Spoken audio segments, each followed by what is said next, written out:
Thank you all so much for coming. What an amazing group. I want to start by saying another thank you to Dr. House.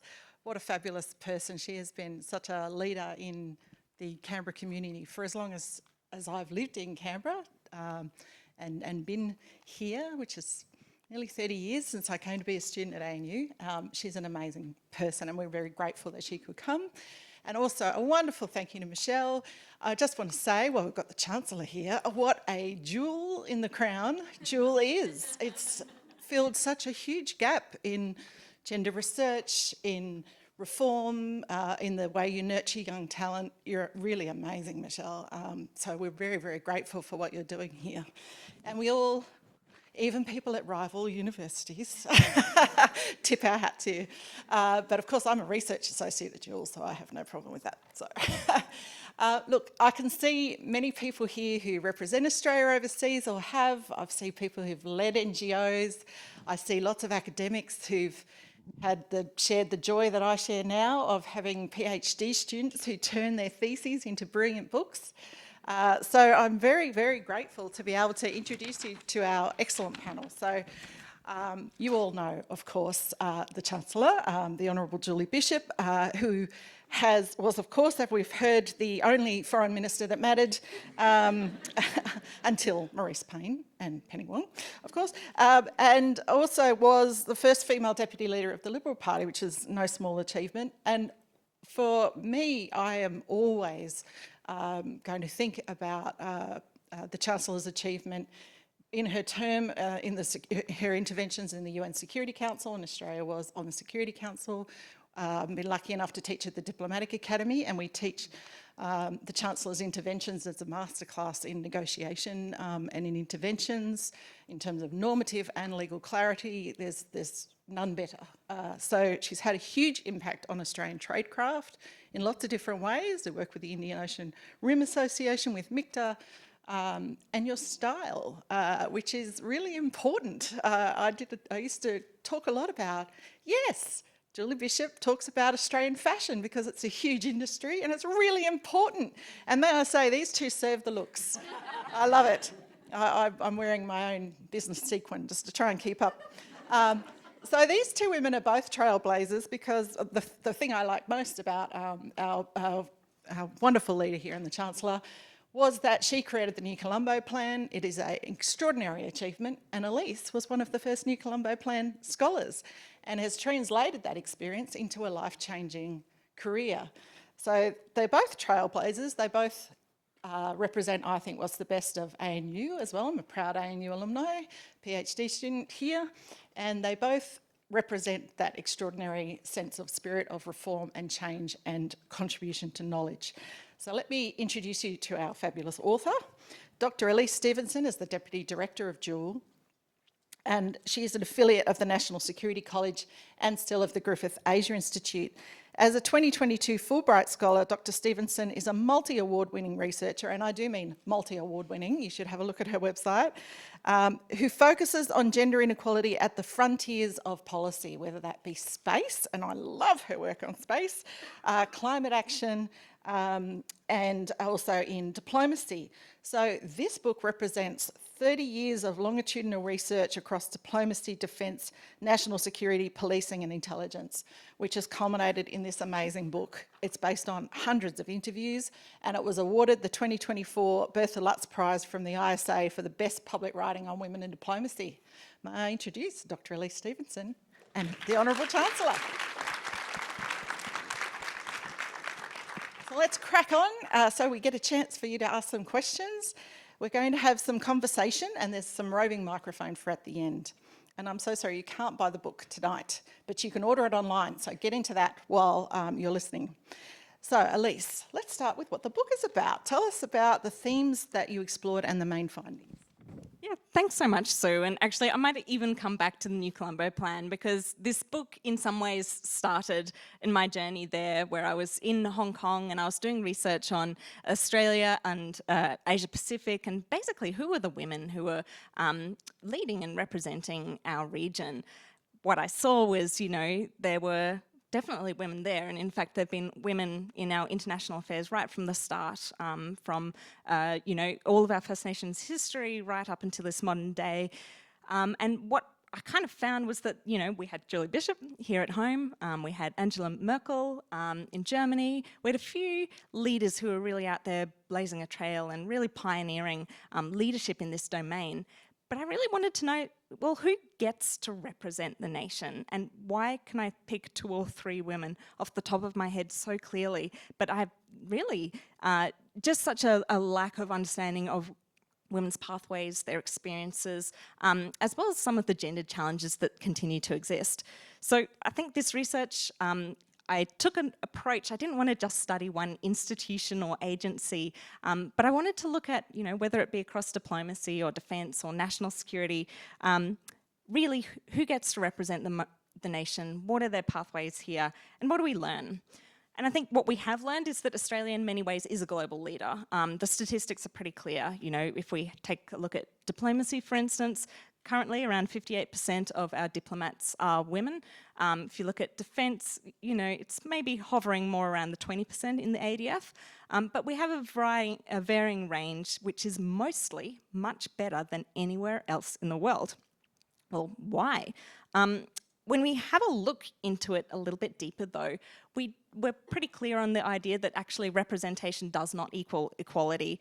And so when we look past the representation of women, I've really found that we didn't know enough when it came to their experiences. So we know that for most of history, Australian representatives overseas have tended not to have children, and this is part of a global trend. They've often been posted internationally alone, or their partners, predominantly husbands, haven't come with them. We know that they have suffered a huge range of issues when it comes to getting overseas conditions of service that would allow them to represent their nation. We know that there are so many other kind of hidden inequalities out there. However, we have no real sense of the depth, I suppose, and how they manifest. So when we have a look at these topics, my book really talks about how inequalities evolve. So although we are now seeing in places like DFAT, parity or near parity when it comes to women's representation, we know that across all of our international affairs institutions, we can't just rest when we get representation. So we know that we've got lagging representation still in defence. We know that international affairs is increasingly securitised, which also has gendered ramifications. We know that international representation still often relies on having a wife at home to help kind of model. We also know that when it comes to intersectionality and representing the nation, a lot of our international representatives are still predominantly white. We don't have very much research out there at all about LGBTIQ+ representation, although my research is some of the first globally that does go into LGBTIQ+ or queer diplomats, and I'm honoured that one of my PhD students now, this is his topic. And I think that the final kind of thing that I'll mention right now is that women are increasingly facing a glass cliff in international affairs, and although we do have more women who are in leadership, that's not the end of the gendered struggles, and I'd love to talk a little bit more about that perhaps soon. The only other thing that I would love to mention, I suppose, is I guess when it comes to writing a book, I'm an academic at the heart, so it is an academic text, and I will just say up front, I'm very sorry for the price of the book. It is priced as an academic textbook, and that was out of my control. Yes, don't look too closely at the details there, Julie.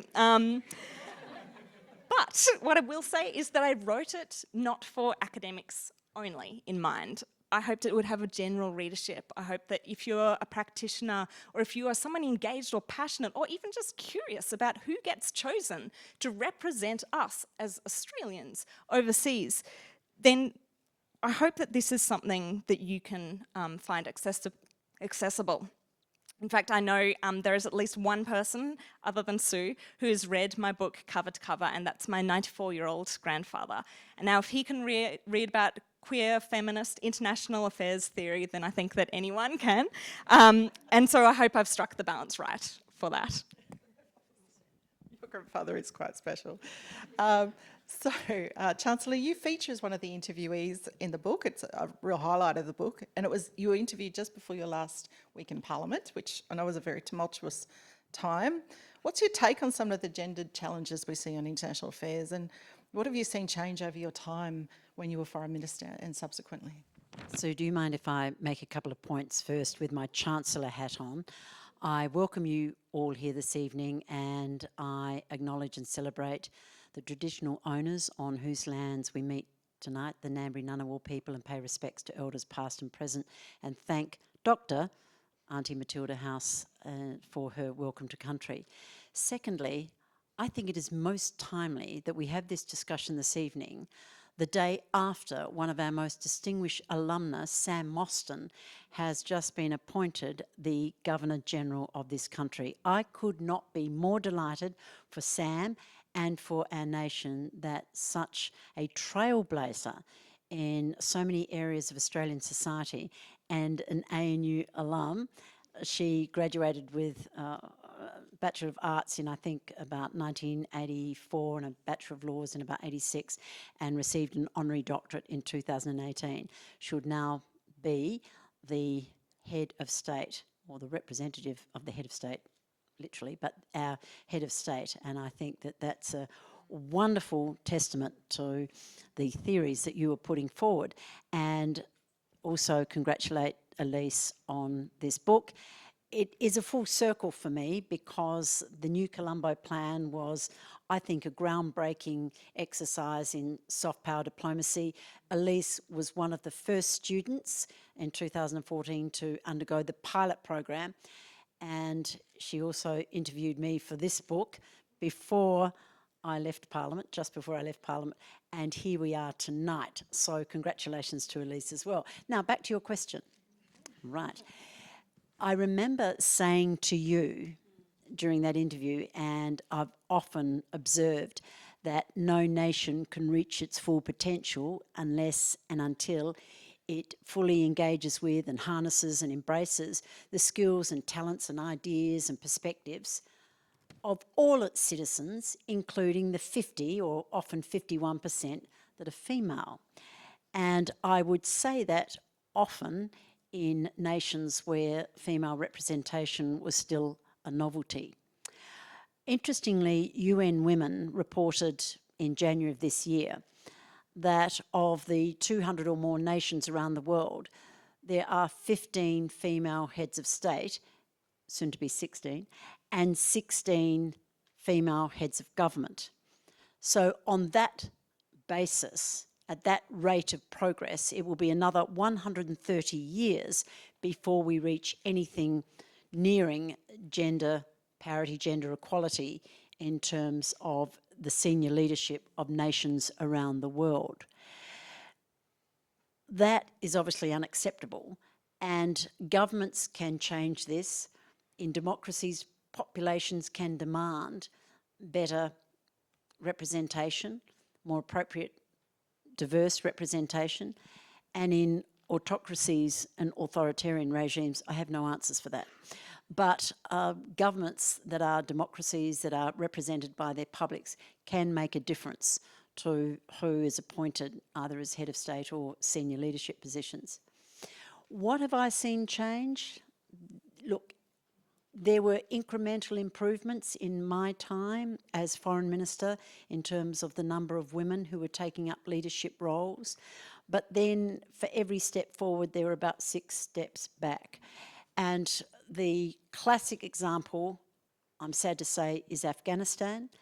After the intervention in 2001 and the Taliban being removed from office, we saw a nation embrace the opportunity for women and girls to receive an education. And from 1 million women in 2001, there was a 20 times increase, up to 10 million women by 2018 were in school or higher education.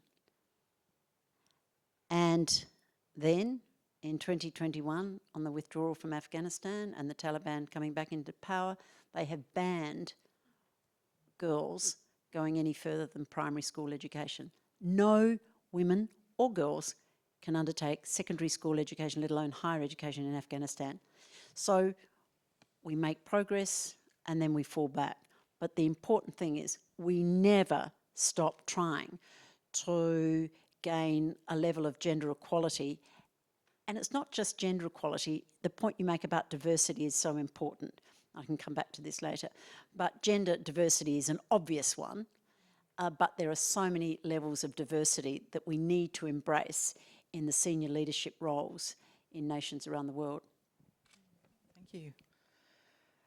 I want to ask now about the numbers, because Elise's book does tell a really good story about numbers. It says women now represent a majority of the federal public service, but we've also seen a rise in anti-gender equality backlash, even in countries like Sweden and places we might not have expected.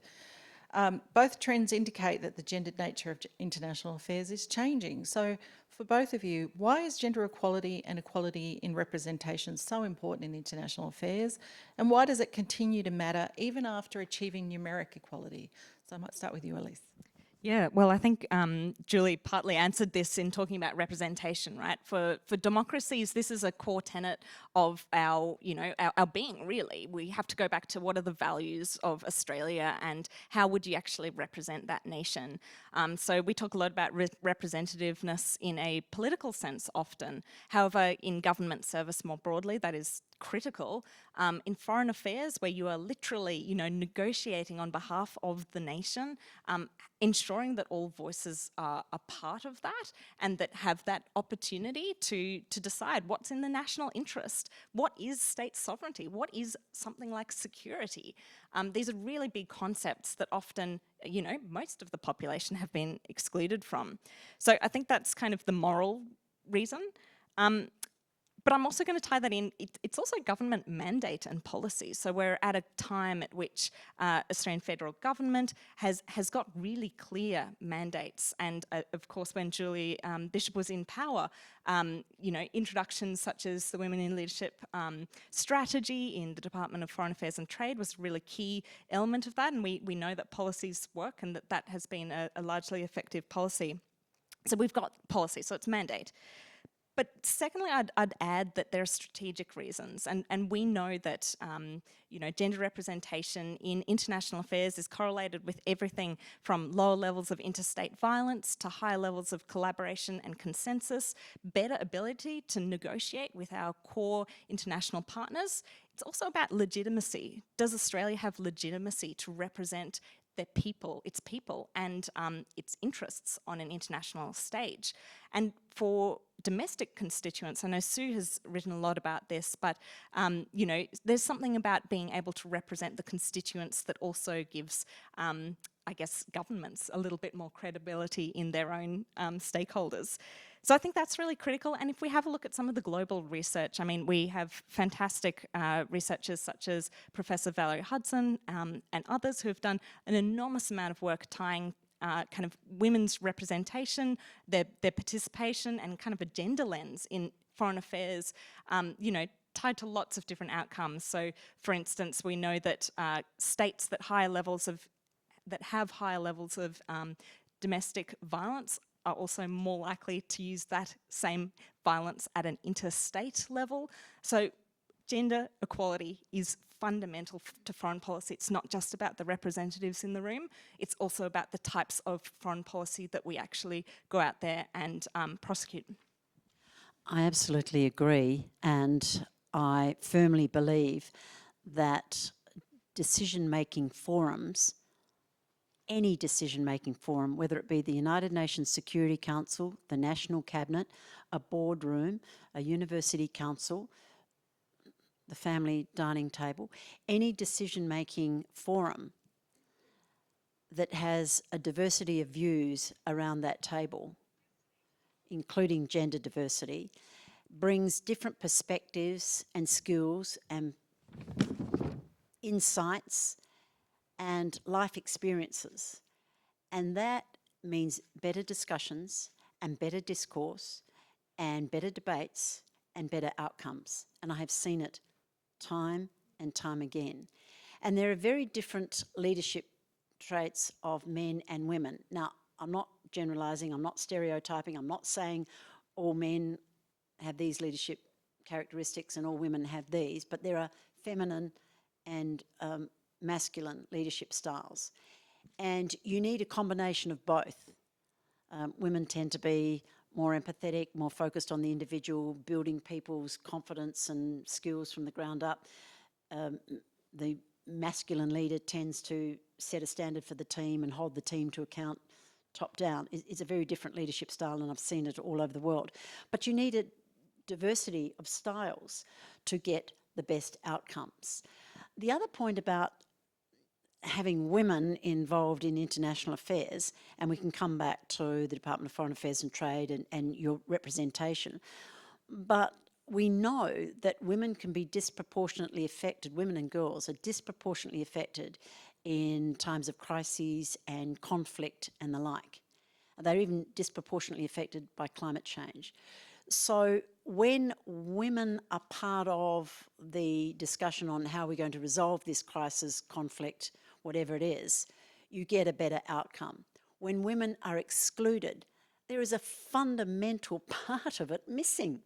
And I've seen this. I remember when there was a civil war breaking out in the Solomon Islands, and I was up there at the time, and the men, because all of the Solomon Island Parliament at that stage was male, the men were inside working out how they were going to resolve the civil war. Meanwhile, the women were excluded and were outside. They were the ones who had the answers. They knew how to stop the fighting in the Solomons, but nobody was asking them. Likewise, in Papua New Guinea, where there are, I think, 2 or 3 female members of parliament now, but during my time, of their 110 members of parliament in PNG, none were women. And they had a number of crises, earthquakes and natural disasters. And the men in the parliament were coming up with the solutions, when in fact it was the women who were in the villages, who were at the face of this crisis, who had not necessarily the answers, but whose voice should have been heard. So I think it's so important for the United Nations, for example, to embrace the Women, Peace and Security strategy that Australia backed. When I was Foreign Minister, I mandated that our foreign aid budget had to take into account the impact on women. In fact, I said that 80% of our budget had to be focused through a gender lens. And so, you know, if you were going to provide a road building fund for Timor-Leste, for example, you had to mandate that women could also apply to be road builders, because otherwise it would not happen.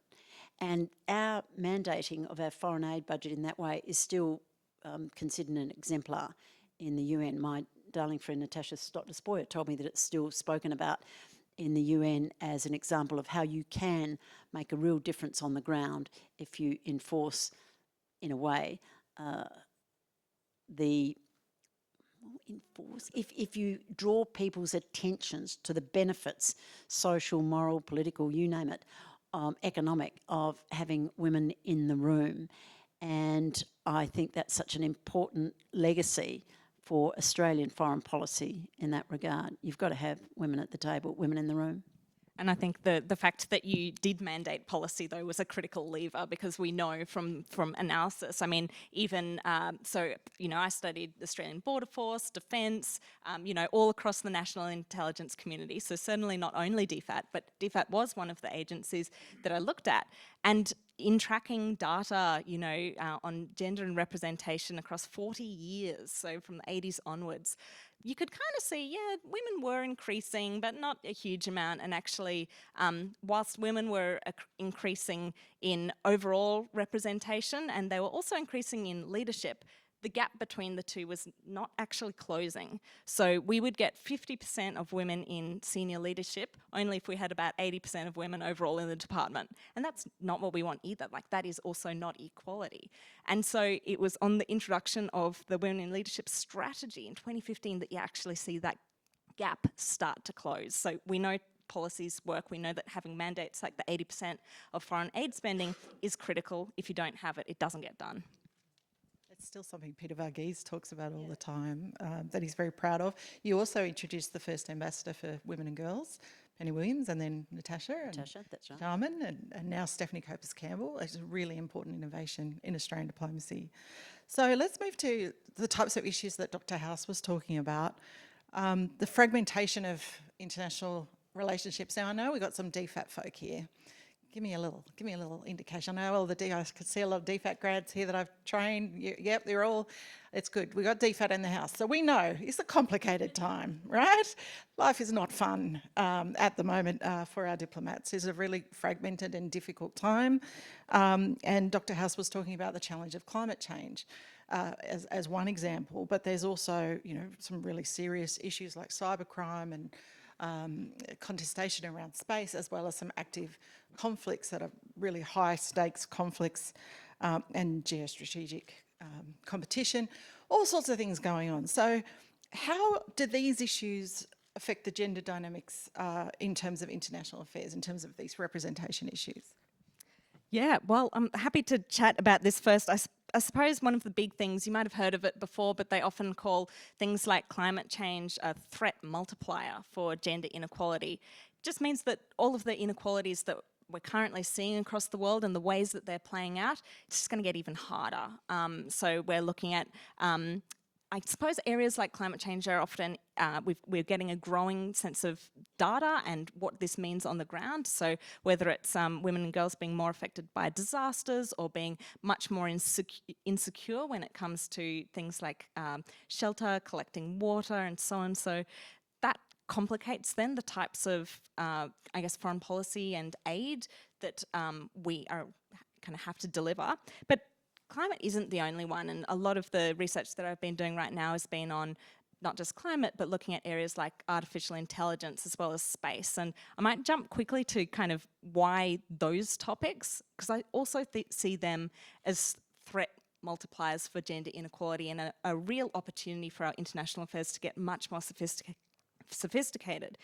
But basically, when we look at these really big and hard topics that are going to require a huge amount of global collaboration, we're talking about global commons, the impact is dispersed, borders are not clear. When I hear people like Elon say, hey, I'm going to go and colonize Mars, even using such settler language around colonization, it makes me worried about, well, who is making the decisions on behalf of humanity for some of these really far-reaching kind of policy challenges. The way I see it is if we're not having the right people, and that's kind of a representative group of people with the right skill set and knowledge and expertise around gender and other forms of diversity, then we can't effectively make the best policy over the long term for these really critical areas. So we already see in artificial intelligence all different kinds of applications that exclude women, that perpetuate gendered harms, everything from generative AI to health tech. In space, we're seeing that women aren't included in part of, even deciding, do we go and settle other planets? Do we mine places like Mars?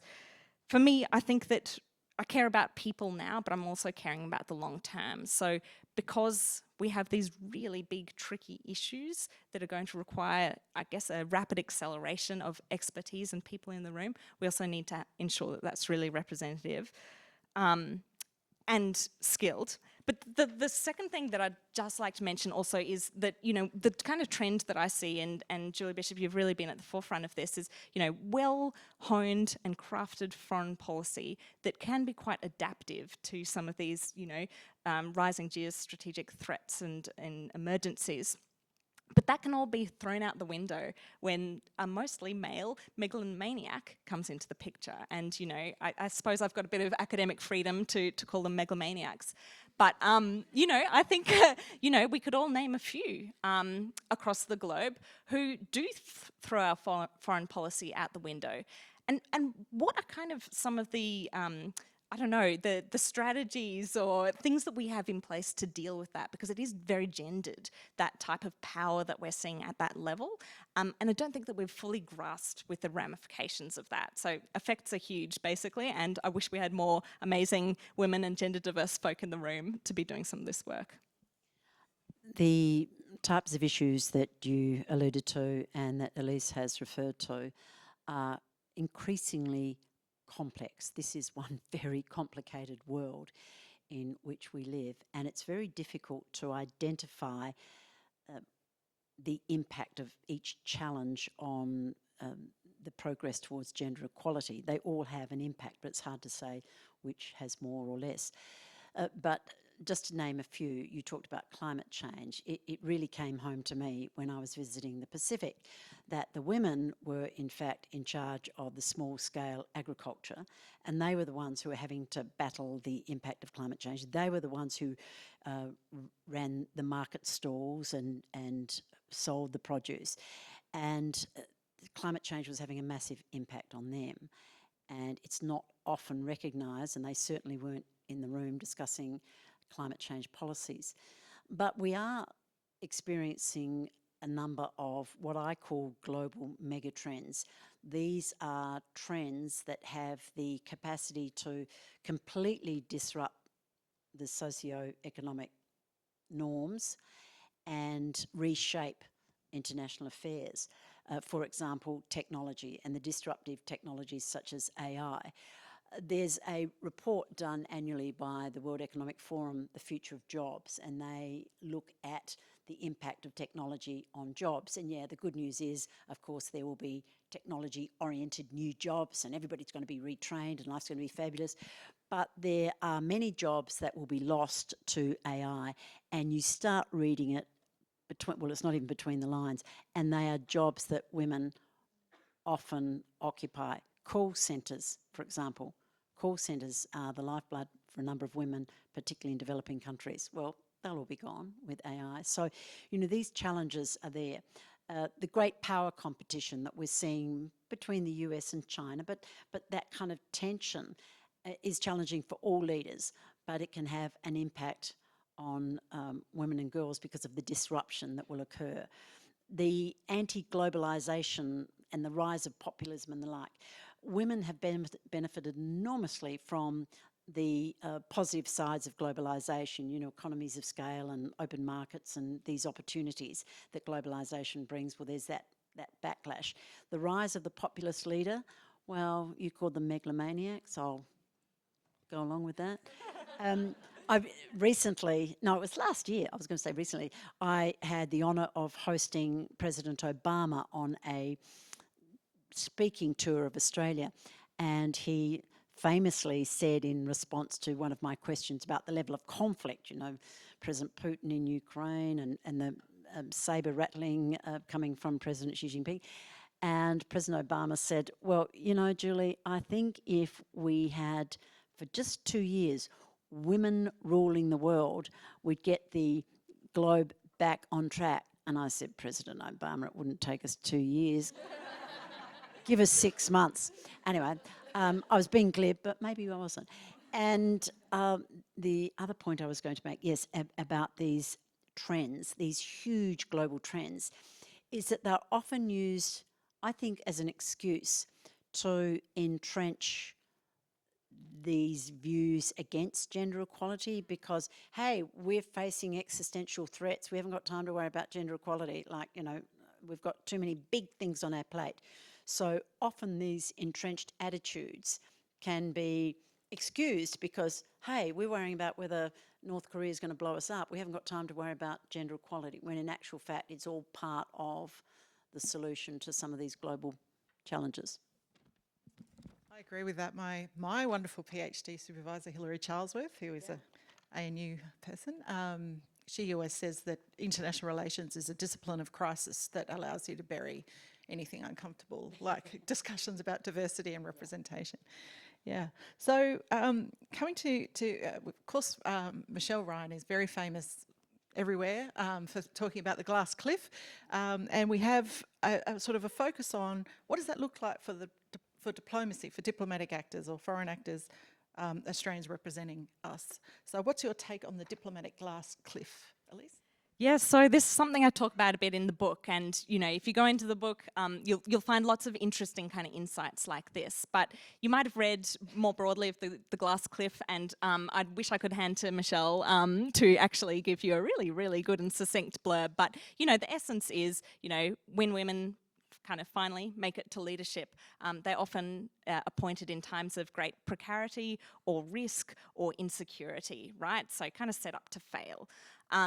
Now, I looked at this sort of topic in terms of our international affairs, and what I did was I studied, for instance, our diplomatic funding as well as representation of women, alongside the funding and representation of women across the more securitized side of international affairs.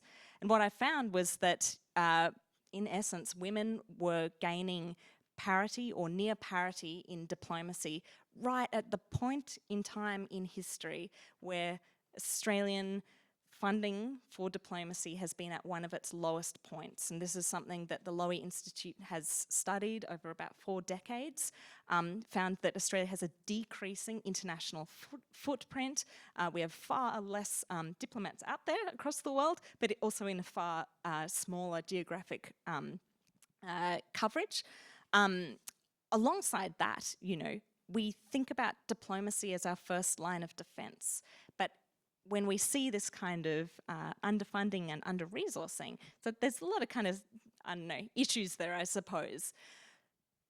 This is occurring at the exact same time that women are most represented in the department. So what does that mean? And really the essence of my finding here was that, well, women's roles in leadership is ultimately constrained by the status of the institution in which they occupy.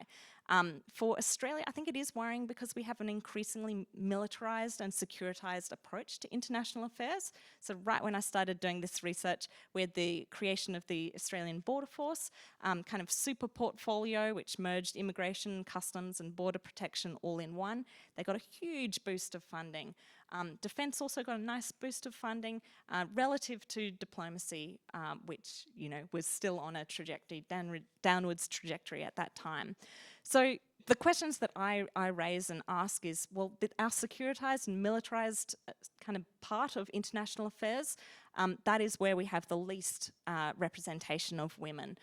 So we are, maybe there's more funding and more opportunities, but that's not where women are.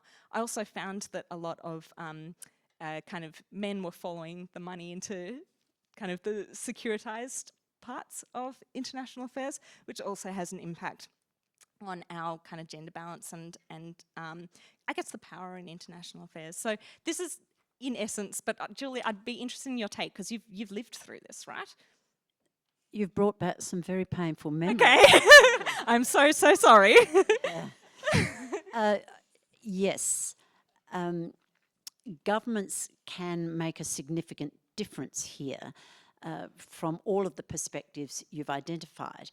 And I tried as Australia's first female foreign minister. I remember walking through the halls of DFAT and seeing 37 men who looked very similar along the walls and thinking, yep, well, I've cracked that one. And I did see it as my responsibility, and I've always seen it as my responsibility. If I'm the first woman to take on a role, I should do everything I can to make it easier for the next woman to follow me, not harder. And I'm particularly proud of the fact that my 2 successors, Maurice Payne and Penny Wong, have been women. It's now the norm in foreign affairs for there to be a female foreign minister from Australia, whereas I was somewhat of a novelty. And likewise, when it came to secretaries of the department, there'd probably been around, I don't know, probably about the same number, no, not quite, but there had been a significant number of male secretaries of the Department of Foreign Affairs and Trade, and so I was delighted when we appointed Frances Adamson as the first outstanding diplomat, then Catherine Campbell, and now the wonderful Jan Adams as the Secretary of the Department of Foreign Affairs and Trade. And again, it's normalising women in these positions, and that's appropriate. But yes, I certainly observed, witnessed, lived the securitisation, if we can put it that way, of our foreign policy and the rise of border force, home affairs, whatever one wanted to call the enormous super portfolio that was being built under male ministers. And I can say that it goes against every fibre of my being to spend less money on diplomacy and more money on defence is the absolute reverse of how nations should be allocating their resources. Spend more money on diplomacy, eke it out of the defence budget, and it will pay dividends over time. I tried my best to open more embassies and high commissions around the world. I think we ended up with at least 9 more, which was the largest expansion of Australia's diplomatic footprint for 40 years. About the same rate as we did after the Second World War, when we knew we had to be around the world. And I still cannot fathom why there is so little understanding within governments of all colours and wherever on the political spectrum of the importance of investing in high quality diplomacy, soft diplomacy, harder diplomacy, and even Jim Mattis, the hard-nosed US Defence Secretary, has said time and time again, if only the US spent more money on diplomacy, it would spend less money on defence, and that would be good for the United States, not necessarily the defence industry, and good for the world. So I agree absolutely with that, and yeah, I regret that I was outvoted and outnumbered first and outvoted on a number of issues to do with our foreign policy, our aid budget, our diplomatic footprint, and the funding that DFAT received overall. And I hope DFAT recognised that I tried to champion for them, but it seems to be this very deep-set attitude that diplomats are there for the lighter sides of global affairs and don't actually do the hard yards that's left to the military. It could not be further from the truth. Yeah, I'm very glad you mentioned soft and hard diplomacy there too, because for those of you who are not very familiar with this term, soft diplomacy is often talking about public diplomacy, music, culture, arts, fashion, food, all of these things, that make our countries kind of, make us relate and better able to collaborate and the rest. And hard kind of diplomacy is often talked about in terms of trade and, hard foreign policy and negotiation, etc. Well, the research again shows that there is horizontal, so segregation across those sorts of roles in international affairs. So women tend to be in the softer side of diplomacy and men tend to be in the harder side, and that reinforces some of these issues. Mind you, I could pick out any number of outstanding female diplomats, but during my time, the extraordinary Lyndall Sachs was ambassador to Iraq. You can't get a much harder gig than that. Yes, you can. She was ambassador to Iran. And so, and she volunteered for them. And so there are always exceptions to any example, but there are women diplomats who are so utterly skilled and competent with the toolkit of talent that you wanted, who would go into these really hard posts. Now, Iran, I visited Iran as foreign minister. I think I was the first foreign minister to go there in decades, Australian. And it is not an easy post, particularly with a government that, will hardly acknowledge a woman in the room. So it's really tough. And yet Lyndall performed brilliantly. So we have the female diplomats of sufficient seniority, courage, grit, determination, all of those tick, tick, tick, diplomatic skills, and they are there to take on those roles. Now we're coming to the end of our time and we do want to have 1 or 2 questions. So I'm just going to say you need to look up in the book, in the index, genteel toxic masculinity, because it's a cracker. Read that part. And we're going to come to the final question, which is for Julie. There's lots of foreign policy experts in this audience. There's some wonderful the wonderful Kim Rubenstein's over there. There are lots of expertise in this room, and a lot of the next generation foreign policy leaders, including our future ambassadors and hopefully secretaries of DFAT in due course. So I guess I want to know, based on this amazing kind of reflection piece that you've been able to be involved with, do you have some parting words of wisdom or advice you'd like to give these young women or gender diverse folk in the room seeking leadership in a career in international affairs? I think it's really important to have a very deep philosophical foundation of international affairs and how you see it, and what is the nature of the national interests that you would be seeking to promote and protect. Because there are so many distractions and diversions. There's so much competition and conflict and crises that can throw you off your path. So unless you have your deep philosophical approach and your core values, it can be really hard in international affairs to remain faithful to it. You're asked to compromise, you're asked to negotiate, you're asked to turn a blind eye. You have to engage with people that you would rather not. And so you have to be very, very firm in your beliefs, your understanding, and why you're doing it.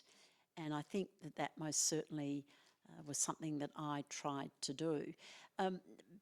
Being in international relations does require a pretty extraordinary skill set of a deep understanding of global issues, of course, but the ability to negotiate, the ability to compromise without compromising your national interest, the ability to be diplomatic when you want to be anything but. And I think that Australian diplomats set a very high standard in that regard. So I'm sure that's because they do have that deep, entrenched understanding of what it is they're trying to do for their nation, representing Australia. It's an extraordinary honour to represent Australia on the world stage. We are renowned as an open Western liberal democracy committed to freedoms and humanitarian causes and the rule of law and democratic institutions, and we're an open export market economy sending our goods and services around the world. It is a true privilege to represent Australia, and I just hope that through ANU and otherwise we can continue to attract the best and brightest into our diplomatic corps. Will you join me in thanking our two panellists?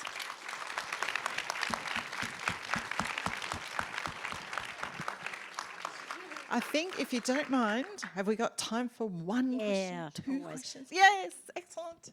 I used to regret saying that at the end of a press conference when my staff would say, okay, that's it. I'd be there, oh no, just one more.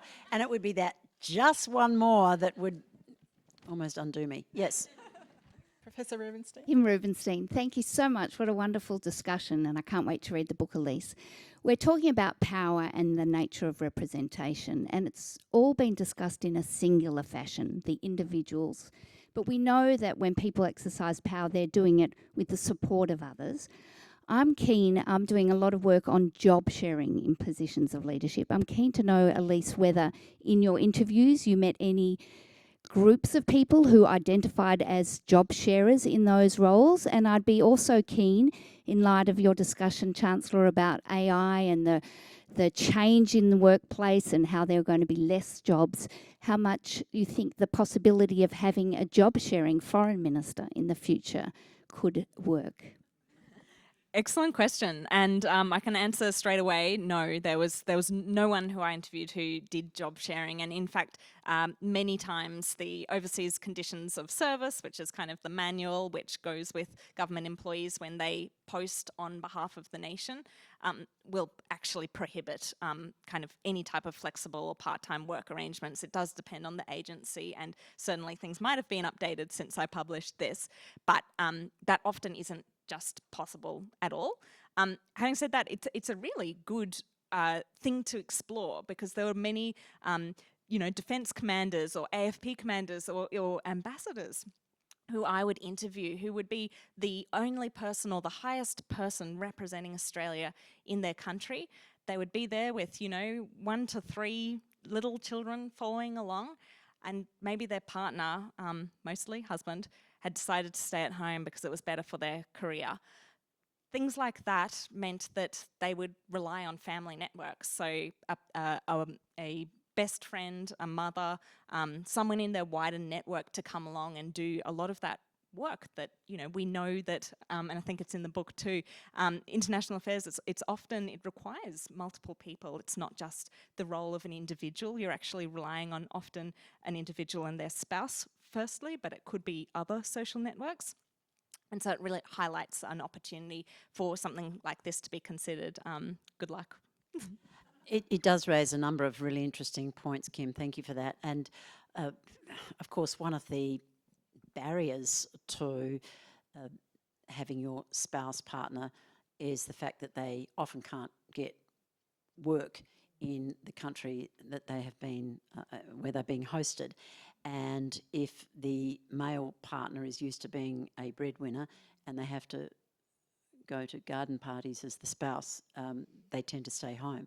Whereas women, if they've not always been as the primary breadwinner, even though they are at ambassador level, if their partner stays home, it can be a very lonely and difficult time for them.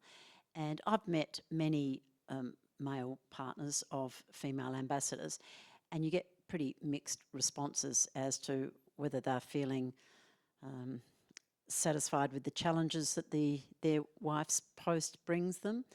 Mostly not, to be blunt. Mostly they're bored witless and want to be doing something else.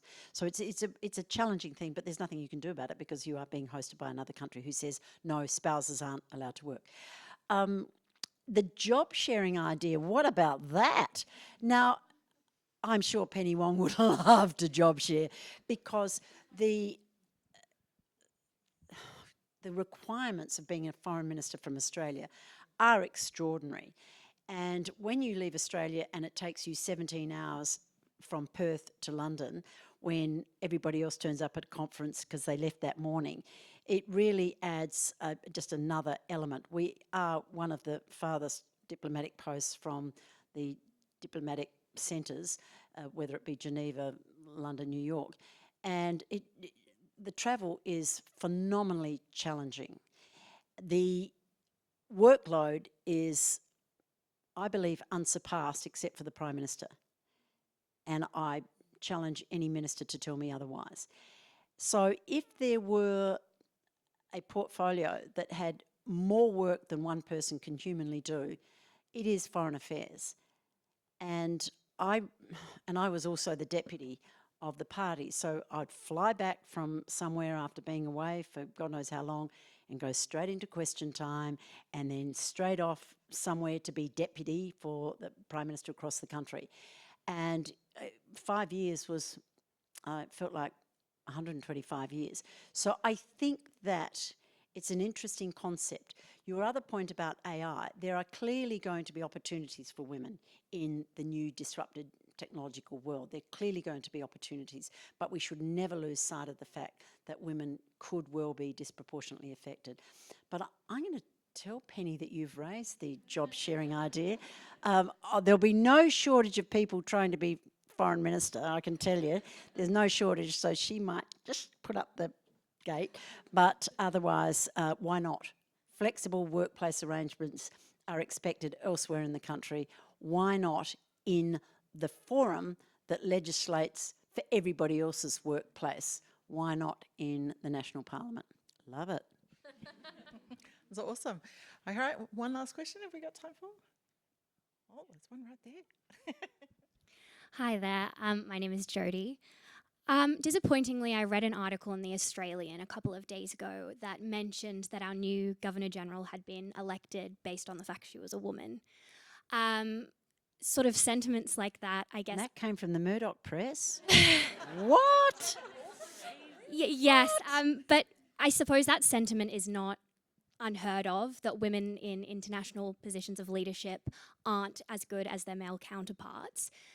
I'm excited to read in your book that that's absolutely not the case at all, but how do we combat those narratives, especially when they're coming from other women? Reject it, absolutely. It's unfair, it's not true. I have worked with Sam Mostyn. Let's take Sam as an example. She's not the first female Governor-General, so she's the second, but because she's not from a military background or the ilk that we've seen in the past, she is a little different. But she's an extraordinarily accomplished leader, pioneer, groundbreaker. She has worked in so many areas of Australian society, whether it be law, business, government. She's chaired mental health agencies. She worked with me as she was the president of the Australian International Development, the head of the NGOs that were all in international aid and development. And I found her to be obviously whip smart, ANU grad, and had been involved in so many different areas of Australian society. She was not just a single-focused careerist. She'd done so many different things. I mean, she was the first female commissioner for the AFL. I'm mad about the AFL. But what did she do there? She then championed the AFL Women's League. I mean, this is pioneering stuff. She's fabulous. So what do? Well, I went on ABC Radio yesterday. I don't always jump into the issues of the day. I'm no longer, a mouthpiece for a political party. I'm the Chancellor of ANU. But I had the excuse that she was our alum. So I went on ABC Radio to talk about how delighted I was that a woman of her calibre was prepared to take on the role of Governor-General. She knows the critics that'll, come out from under their rocks, and she knows what people are going to say. But she's had that all her life, as female leaders and female game changers often do. And I think she will rise above it all and prove her critics wrong. And should she have to go through that? No, but that's life. And I know Sam Mostyn will be more than capable of dealing with the naysayers. And I'm going to be very proud when King Charles turns up here in October. I'm going to be very proud that Governor-General Sam Mostyn will be there to greet him. I agree with that, and I think that the other thing is to recognise it for what it is, which is backlash. And there's lots of ways in which backlash occurs, and this is a really classic way, I suppose, of delegitimising someone's their background, their role, their whole the fact that they could and should be in positions like this. And I think we are well past the place of recognising that the system of meritocracy, the myth, that it exists, it doesn't. So the fact often that organisations or individuals rely on this whole, but was she the best person? And in this case, yes, absolutely. But also, we have to realise that the system of meritocracy is broken in the first place. Otherwise, we would have a far more diverse cohort represented in all forms of leadership. And I think that the final thing to note is, whenever people ask me questions around this, and, classic example is quotas and targets. People will say, oh, but won't that mean that a few bad women will get in? And it's like, well, you know what? There's a lot of bad men out there who've got in. And also, isn't the fact that, Sam Mostyn, so-called, has only got this role because of her gender? I mean, haven't all of the men who've come before her only got it because of their gender? And I think that's actually the more pointy point. That is the reason they've got it. And we are going to see a lot more of this, and I just appeal to everyone in this room, for example, to back the government's choice. Sam Mostyn gets there on merit. I am fascinated to know who journalists think would be a better choice. The captain of the Australian cricket team always comes to mind. I find it so frustrating that an accomplished woman would be, what did you say? They try and delegitimise them. Yeah, I mean, I find it extraordinary that this still happens in this day and age. It's not a novelty for a woman to be Governor-General, so they haven't plucked somebody out of, a fashion magazine and said, let's make a supermodel the Governor-General. They've made an accomplished woman with a glittering career. And so it's fascinating, but it's so predictable. It's almost boring. It's almost boring. It's so predictable. So my advice, just be out supporting her, saying what a great thing it is that our head of state's a woman, and all power to Sam Mostyn. Hear, hear. I will say, it doesn't mean it doesn't hurt. So I think Sam would love it if she thought young women were happy that she'd been appointed, that it had some effect on them. So if you did like her appointment and you think she's well qualified for the job, send me a message and I'll pass it on to her. Like, it would really mean the world to her, because it's lonely, right? I mean, I remember I did a pictorial history once of Julie Bishop's reign as Foreign Minister, and every picture. So we were talking about visual international relations. Where's Julie? You know, Yeah. like where's So Wally? we were looking at like conference, the family photos they always have at these summits. And it's just Julie looking fabulous on her own in this sea of suits in every single photo. It's a lonely gig out there. So I'm a big believer in showing your support. It really matters. You've got to support each other. We're in a drift net situation. That also includes, diverse men of all kinds. You've got to show your support. You've got to make sure that everybody who is facing struggles, when they do achieve things, you get behind them and say, this is normal, this is good, this is the way we want to be, this is great, yeah. But that's your power. You've got the power to stand up for that and use your voice, your power, and make that person feel supported. So that's, I'm the only political science lecturer at ANU to ever say, why don't you write your politician a thank you note when they do something nice? I'm a Coonabarabran girl. I'm a big believer in the thank you note. There's not enough of them, is there? All right, so have we got time for one more, or we're about to come to an end? This lovely person had their hand up very early, and then we're going to close, I think. Where's our... Oh, yes, sorry. Yes, I can. You were also fabulous looking. I love this. Look out for me. I want to say thank you very much for your presentation. I do look forward to reading your book. I have a question in regards to, because the title today is Exploring Gender Equality, but what about gender equity? Because I realize that sometimes things are not supposed to be equal because it's just built different in ways. So examples are, you mentioned perhaps sexual reproductivity, and the fact that senior leaders are choosing whether to have children or not, or their family relations being strained. And then there's also systematic values that go into account of feminine and masculine behaviors in society or performance elements. For example, if you're a man and you sit with your leg within a man spread compared to a woman who's more demure, there's a certain behavioral aspect in terms of confidence, in terms of the competency of a leader is assumed based on body language from the way that they're supposed to act based on their gender roles. And so therefore, perhaps less of a equality, but more of an equity to actually notice the disparities in order to create the changes that we actually need, if that makes sense. Yeah, absolutely. Well, happy to talk to this. I mean, I think that a lot of the language we use around gender equality and equity can be used interchangeably at times. But when we think about gender equity and kind of the idea that maybe there are different affirmative actions or policies or practices that might be needed for different people, the aim is equality overall. So it's okay to take different pathways or processes to get there, but we do want gender equality.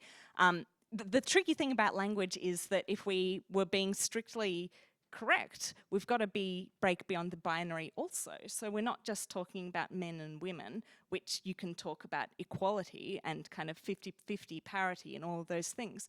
But we also have a huge trans and non-binary population, gender diverse population. They should also be included in this. They should also experience equality. And when you get right down into the semantics of language, this is one of my bugbears. We're still not at the point of being able to express what it means in terms of when we talk about parity. Well, we want equality of representation. We want people to be in the room and their voices to be heard and all of these sorts of things, whether they're women or men or trans, non-binary or otherwise gender diverse.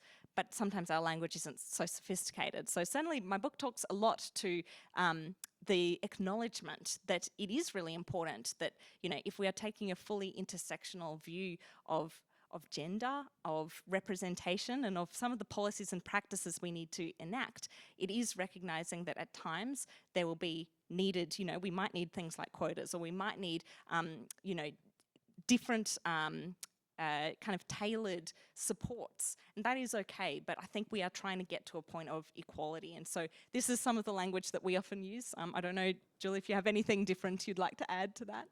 When I was appointed Chancellor of ANU and took up my role on the 1st of January 2020, I was very conscious of the fact that there had been 12 Chancellors before me and all were male. Again, the row of photographs, the 12 males in their robes. We've taken the photographs down, I just found it a bit depressing. Anyway, I wanted to do more about gender equality because I truly believe that more women around the council. So I just wanted to let you know that I may have gone overboard because I'm the first female Chancellor. Genevieve is now the first female Vice-Chancellor. Our Pro-Chancellor is female. Our next Pro-Chancellor will be female. Our Provost is female, and now 70% of the council is female. So one of my male colleagues said to me the other day, "Okay, Julie, we get it. You've made your point." And I said, "Look, we've got 77 years of male dominance. Just give us a break. Just give us a break. Let me have my 70-30 and let me bask in it for a while, and then I'll think about gender equality again the other way." And I think that's why I love, sometimes thinking about this parity or near parity, right? Like, we're not always aiming for 50-50. We're also here about correcting imbalances, and sometimes it might be 40-60 or 70-30 as it turns out. But we're talking not just at a point in time, I suppose. The point of gender inequalities is they're cumulative, they're built up successively. We can't take progress as a granted either, and so I think as much as we can, taking that longer term view. I hasten to add that the males and females around the ANU Council are all appointed or elected on merit, and we've got a really well functioning council. So again, this, while it might be 70-30 at present, it will change with student elections and the like. But what I find interesting is that it is a different dynamic. It really is. If you've had the experience of chairing an all male or an all female body, and then you have the diversity of gender and other levels of diversity through background, ethnicity and the like, it makes for a much more dynamic discussion. So I recommend it to you. Wonderful. So there you have it. Gender equality for the longue durée. It's about rigour in the way we analyse, the way we ask questions, a fabulous question, the way we keep thinking about the types of systems, language and supports that we're going to provide people, and also why it matters, why it so fundamentally matters to the state of our democracy and to the Australia we represent overseas. What a fabulous discussion. I bet you're all as thrilled and inspired as I am to listen to these two fabulous human beings. I just want to say you can buy the book through the QR code, but I know you're Canberrans, I'm a Canberran, we've all got library cards. Ask your library to order the book. That's what good people do these days. We get the library to order the book. And if you're in one of the brilliant Canberran book clubs, there's so many of them, set it for your book club, get the ideas around. So I want to see you engage with the book, even if you don't want to pay the outrageous price of Oxford University Press. So please get your library, your community library, as well as the ANU library. Can you join with me for the last time? And then we'd like to offer you refreshments outside, please.